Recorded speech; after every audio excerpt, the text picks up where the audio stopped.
দেখেন আমি লিখতেছি প্রিয় দর্শকবাসী, যদিও আমি আগের মতো নেই, ভালো জামা বা অনেক ছিল, ওর দিকে না যায়। মনে করেন এখন একটা লোক আমার কাছে আসছে মাথা ব্যথা, আমি যে কোনো একটা নাম লিখলাম আসলাম, বা মাইগ্রেনিল পেন। এখন আমাদের বাংলাদেশে মাইগ্রেনিলের ট্রিটমেন্ট অ্যাভেলেবেল। ধরেন বয়স 30 বছর, পুরুষ, আজকে সম্ভবত 23 তারিখ হয়েছে, তারিখ 23 তারিখ। এখন মনে করেন যে একুট হেডেক, প্রচুর মাথা ব্যথা হলে তার ঘুমও কম হবে রাতে, তাহলে এখানে এটা ইনসমনিয়া বলে না, তবে যদি অতিরিক্ত কথা বা উল্টোপাল্টা কথা বলে তাহলে আমরা ধরে নিব উনি প্যানিক ডিসঅর্ডার অ্যাংজাইটি পিডিএ, এটা হতেও পারে না, এই জন্য কয়ের একটা প্রশ্নবোধক চিহ্ন। জাস্ট একটা ওষুধ খেলেই যথেষ্ট।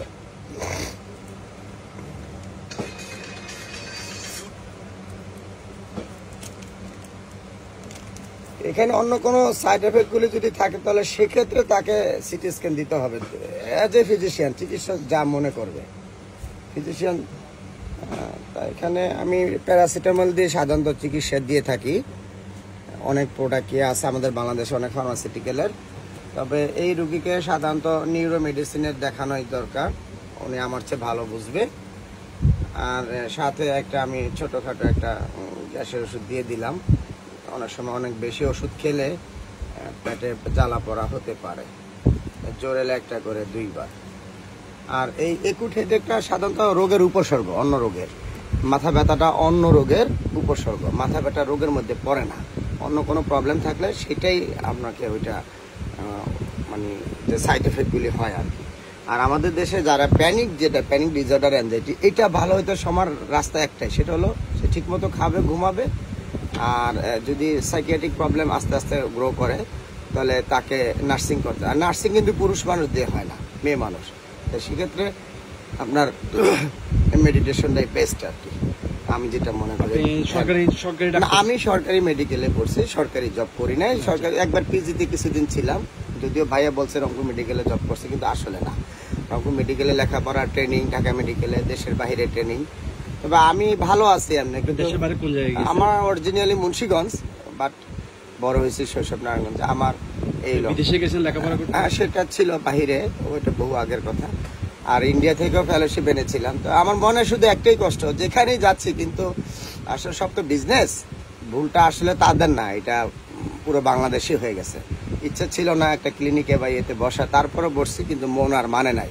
যদিও আমি ওনাদেরকে বলে আসি নাই, এটা একটু অপরাধ হয়েছে, তাল মিলে আমি চলতে পারতেছিলাম না, এটা আমার ব্যর্থতা। কোন হসপিটালে ছিলেন? না না না, সর্বশেষ যেটা সেটা না, এখন যেটা আসছে সেটা বলবো না।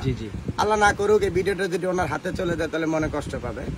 সর্বশেষ জব যেটা করছি সেটা হলো পান্থপথে হেলথ এন্ড হোপ, আমি সিনিয়র মেডিকেল অফিসার ছিলাম। ওটার চেয়ারম্যান হচ্ছে লেনি চৌধুরী স্যার, আর ডিরেক্টর ছিল কাজী রকিবুল ইসলাম। আর তার আগে ছিলাম মনোয়ারাতে, তার আগে স্টার্স মেডিকেল কলেজ, মাঝখানে আমি একটা গার্মেন্টসে জব করেছি। তার পরিচয় কি বলবো, আমি সেই ডক্টর কবির 2023-এ বিপুল পরিমাণে ফেসবুকে ভাইরাল হয়েছিলাম, রাস্তায় অনেক চিকিৎসা দিতাম। আমার জন্য দোয়া করবেন, আমিও দোয়া করি। তো অনেকে অনেক কিছু বলে এবং হেল্প নিছে অনেক আগে, কিন্তু এখন আর ওরকম হয়ে ওঠে না।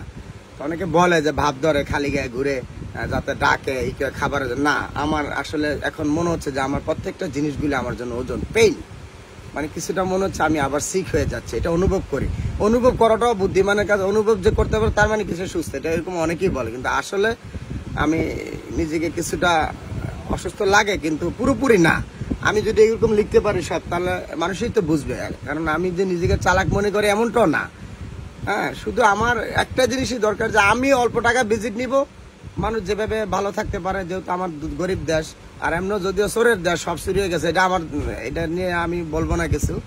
সর্বশেষ একটা কথাই বলবো, চিটং আমার খুব ভালো লাগে, আমার জন্য যে করছে তাই বলে না, যেখানে ভালো ওখানেও খারাপ আছে, ঢাকাও ভালো, সবাই ভালো, আমার ব্যর্থতা। সর্বশেষ বলবো আমার ব্যর্থতা। আপনাকে কেউ যদি আপনার কাছে আসতে চায়, কোথাও যদি আপনাকে দেখা করতে চায়, মানে কোথায় দেখা করতে হবে? আমার নাম্বার 01713489117। অবশ্য আমার এই মুহূর্তে মোবাইল নাই, আমি যে কোনো কারণে লস হয়েছে, সিম আমার সাথে আছে। আর জামা কাপড় আল্লাহর রহমতে এই যে অবস্থা দেখতেছেন, মনের কষ্টে সব দিয়ে দিছি, স্যান্ডেলটা সব দিয়ে দিছি, আর ব্যালেন্স নেই কোনো। ঠিক আছে, আপনি ভালো থাকবেন। জি, ওনার জন্য সবাই দোয়া করবেন। হঠাৎ করে আমার দোকানে এসে বসলো, কথা বললাম। তো বেলাল আঙ্কেলের এরকম সাথে কয়েকবারই হয়েছে, অনেক হেল্প পাইছি। বেলাল আঙ্কেলের সাথে অনেক দিনের কিন্তু পরিচিত, এক বছরের আমার বেশি সাথে হবে। কিন্তু নাই। কিন্তু ওনার যখন এখন মিডিয়াতে ঢুকলাম, ইউটিউবে দেখলাম, চান্স দিয়ে দেখলাম, আপনার নামটা কি? ডাক্তার মোহাম্মদ কবির হোসেন। ডাক্তার মোহাম্মদ কবির হোসেন। যখন ইউটিউবে দেখলাম, অনেকগুলো প্রতিবেদন দেখলাম। তো যাই হোক, আমি বিস্তারিত আপনি শুনলেন ভিডিওতে, ওনার জন্য দোয়া করবেন, এটা হচ্ছে কথা। ওনাকে দেখার পর খুব বেশি খারাপ লাগছে। উনি কি ছিলেন, এখন কোথায়? কারণ হচ্ছে আসলে কিন্তু উনি একজন ডিগ্রি প্রাপ্ত, বিদেশ থেকে ডিগ্রি নিয়ে আসছে, বাংলাদেশেও জব করছে, বিভিন্ন ডায়াগনস্টিক সেন্টারে জব করছে, হসপিটালে জব করছে। যে কোনো কারণবশত উনি আজকে আমার আপনাদের মার করতে জন্য দোয়া বসেছে। করবেন, বৃদ্ধ, যে কোনো এখন আগের মতো কারণবশত ইনকামও করতে পারি না। আমার মা আর উনি আমি খুব একজন কষ্ট ভালো করি। বিশেষজ্ঞ ডাক্তার, আমরা কিন্তু ওনাকে মূল্যায়ন করতেছি না, কিন্তু এখনো উনি সম্পূর্ণ সুস্থ, কিন্তু আমরা সবাই ওনাকে অসুস্থ বলে মনে করি, অবহেলা করি। আমরা যদি কেউ যদি এগিয়ে আসি ওনার জন্য, তাহলে উনি অবশ্যই আগের জায়গায় ফেরত যেতে পারবে, আশা করি, এটা আমাদের বিশ্বাস। আপনারা যদি কেউ যদি সেরকম থাকেন, তাহলে সহৃদয়বান ব্যক্তি ওনার না, জন্য আগায় আসবেন, যারা আগে ইনশাআল্লাহ। আসে আমাদের বাংলাদেশের সবাই স্বার্থের জন্য। প্রথম বলে ঠিকই, কিন্তু 5-7 দিন বলে তার কথার ধরন তার চেঞ্জ হয়ে যায়। এই কারণে আমার আতঙ্কটাও কাজ করে। সে তো এমনি এমনি কেউ আমাকে করবে না, এটা আমি জানি। যাই হোক, খুব ওনার- কম আছে আমাদের দেশে। ওনার একটা তারপরেও ভালো মানুষ আছে আমাদের দেশে। বৃদ্ধ মা আছে, অনেক কষ্টে আছে পরিবার নিয়ে। ওনার সাথে যোগাযোগ করবেন। আমি এখন ওনার সাথে কিভাবে যোগাযোগ করা যায়, কিভাবে ওনার সাথে আমি সবসময় দেখা করব, সেটা আমি বের করতেছি। ওনার সাথে কথা বলবো, দোয়া করবেন, ভিডিওটা শেয়ার করে দিবেন, সবাইকে দেখার সুযোগ করে দিবেন, ওনার পাশে দাঁড়াবেন, এসব মানুষদের পাশে দাঁড়াবেন। ইনশাল্লাহ আপনাদের পাশে আল্লাহ আছে। আসসালামু আলাইকুম।